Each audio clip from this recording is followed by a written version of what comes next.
জুলাইয়ের বিপ্লবী চেতনায় এক নতুন বাংলাদেশ, সর্বত্রই পরিবর্তনের ডাক, যে ঢেউ এসে আছড়ে পড়েছে দেশের সবচাইতে বড় ফ্র্যাঞ্চাইজি লিগ বিপিএল-এ। টুর্নামেন্টের লোগো, মাস্কট কিংবা উদ্বোধনীতে স্মরণ করা হচ্ছে ছাত্র জনতার গণ অভ্যুত্থানে হতাহতদের। কিভাবে তাদের আরও সম্পৃক্ত করা যায় বিপিএল-এর সঙ্গে, হচ্ছে সেই পরিকল্পনাও।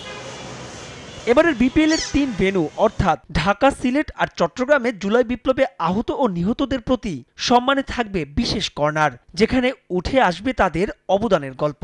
গ্যালারিতেও তাদের পরিবার পাবেন বিশেষ সম্মান। জুলাই আগস্টের চেতনার উপর ভিত্তি করে কিন্তু আমাদের এবারের বিপিএল জুলাই আগস্ট আন্দোলনে জড়িত ছিলেন এবং যারা অ্যাক্টিভলি পার্টিসিপেট করেছেন তাদের জন্য আলাদা বসার ব্যবস্থা আছে, আলাদা কর্নার করেছি আমরা। মাঠে আসা দর্শকদের জন্য থাকবে নানা আয়োজন। তবে ঝড়ে শেরেই বাংলার পূর্ব গ্যালারির জায়ান্ট স্ক্রিন ভেঙে যাওয়ায় দর্শকদের কথা চিন্তা করে হচ্ছে বিশেষ ব্যবস্থা। একটা স্টেডিয়ামের জন্য একটা জায়ান্ট স্ক্রিনই যথেষ্ট, বাট যেটা ঝরে পড়ে গেছে সেটার ব্যাপারেও আমরা উদ্যোগ নিয়েছি। ম্যানুফ্যাকচার হয়ে, শিপমেন্ট হয়ে, চিটাং পোর্ট হয়ে মিরপুর আসা পর্যন্ত ৩-৪ মাসের একটা ব্যাপার। তো এটা অলরেডি ইন প্রসেস।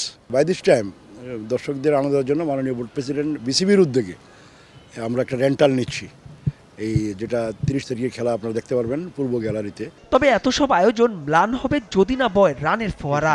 ব্যতিক্রম কয়েকটি ম্যাচ ছাড়া রানের খেলা বিপিএল-এ যা অনুপস্থিত ছিল গেল কয়েক আসরেই। তাই তো এবার সভাপতির নির্দেশে উইকেট বানানো হচ্ছে রানের জন্যই। বিপিএল আসলে মূলত রানের খেলা, আর সেই লক্ষ্যেই আমরা একটা ইন্টারন্যাশনাল স্ট্যান্ডার্ড অনুযায়ী যে ক্রিকেটের মান, পিচের মান আমরা তৈরি করি। আমরা রান বানিয়ে দেবো, খেলবে তো খেলোয়াড়রা। যেহেতু আমাদের নতুন বোর্ড প্রেসিডেন্ট ওনার একটা দিক নির্দেশনা আছে আমাদের প্রতি, যে বিপিএলে যাতে প্রচুর রান হয়, স্পোর্টিং উইকেট হয়, তো সেই লক্ষ্যে কাজ করছি। ৩০ ডিসেম্বর থেকে শুরু হওয়া বিপিএল-এ এবারই প্রথম হবে ট্রফি ট্যুর। স্থানীয়দের যার সঙ্গে সম্পৃক্ত করতে নেওয়া হচ্ছে নানা উদ্যোগ। মাহবুব রিমন, সময় সংবাদ, ঢাকা।